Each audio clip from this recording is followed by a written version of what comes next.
Hey guys, welcome to the video today. In today's video, I'm going to show you some things that you can check if you have a LiftMaster keypad for your garage door and it's not working.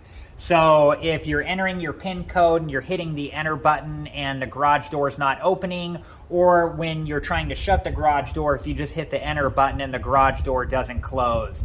I'm going to show you some things that we can check to find out why it may not be working, and then I'm also going to show you how to replace the keypad if your keypad's broken and you need to do that. Before we begin though, whenever you're working with garage doors, you want to make sure that you're wearing the proper safety equipment. For this job, I have on a pair of nitrile gloves and safety glasses, and you want to make sure that you take all safety precautions. And make sure to read through the owner's manual for your garage door keypad for all of the specific instructions to find out why your keypad may not be working. Okay, let's take a closer look at the LiftMaster keypad here, and I'll show you the first thing that we're going to check. Okay, so the first thing that you want to check is if the keypad has battery power, and if you're in the daytime, it's going to be harder to see. If it's at nighttime, it would be easier to see. But if you hit one of these buttons here, the keypad should light up. So we can see that when we hit a button, we can see in this case the keypad's lighting up. So we know that it at least has some battery power. There's still a chance that, even though the keypad is lighting up, it may only be lighting up a little bit. So there's a chance that the battery is still bad. And that's an easy enough thing to be able to replace. So I'm going to show you how to replace that right now. So at the bottom of the keypad, there's a door here, and if you put a little bit of pressure on it and then push down, the door will come off like so. And then here is the 9-volt battery that supplies power to the keypad. And you can try replacing the 9-volt battery to see if that fixes the problem and your keypad starts working. And then to put the door back on, you just line it up. Once you have the battery seated in there properly, you line this up like so, and then you just gently push up until it seats all the way into place like that. And I wanted to show you guys this. You can see at some point in time, somebody probably used a flathead screwdriver to pry the battery door away from the LiftMaster keypad, and you can see that it damaged the plastic there.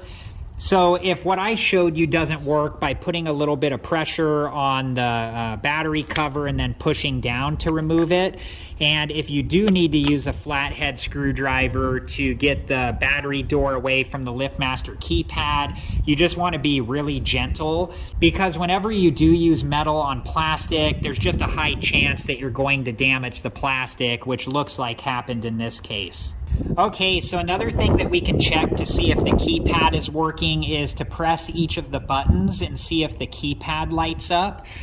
So if we press the 1 button here, we can see that the keypad lit up, and then as soon as the light turns off, we'll move on to the next button. So when we press the 2 button there, we can see that the light turned on.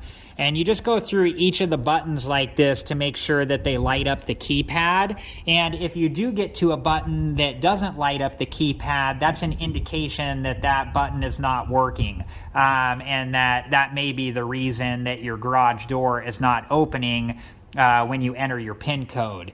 So from there, you'll have to decide if you want to change your PIN code, to something different that doesn't use that number, or if you want to replace your keypad.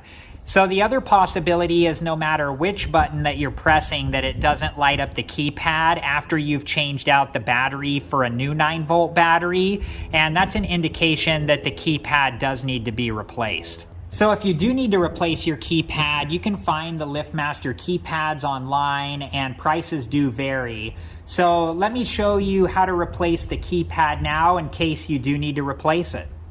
Okay, so if you do need to replace the keypad because you tried changing the battery and it didn't work, or you found out some of your keys didn't work, or it's just not working at all and you want to replace the keypad, I'm going to show you how to do that now. So the first thing we need to do is to remove the battery door, and to do that, again, we just want to put a little bit of pressure on the battery door and then push down, and the battery door will come off. And then we're going to take out the 9-volt battery. There we go. I'm just going to set that to the side. And then there's a Phillips head screw in here, and we need to take that out. So I have a Phillips head screwdriver. And we're just taking this screw out.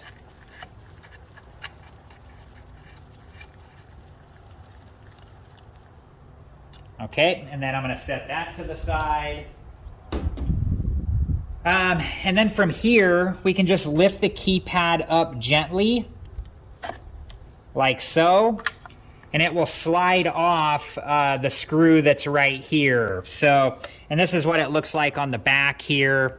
You know, that screw just fits into the part here, and then you slide this down onto the screw. So then when you have your new keypad, you're just going to fit that back over the screw and then slide it down. You want to make sure to match everything up because as you saw there, you know, they paint around this when they paint, so you don't want any unpainted wood showing. And then we're going to put the screw back in here.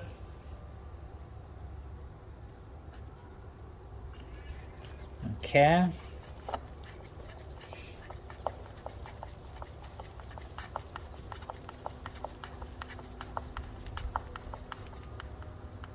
Let's make sure that's all lined up.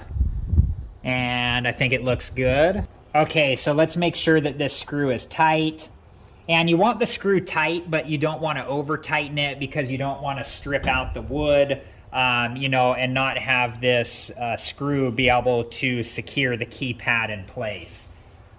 So the next thing we're going to do is to reinstall the 9-volt battery. Okay, and then we'll make sure that that's seated in place. And the next thing we're going to do is to reinstall the battery door.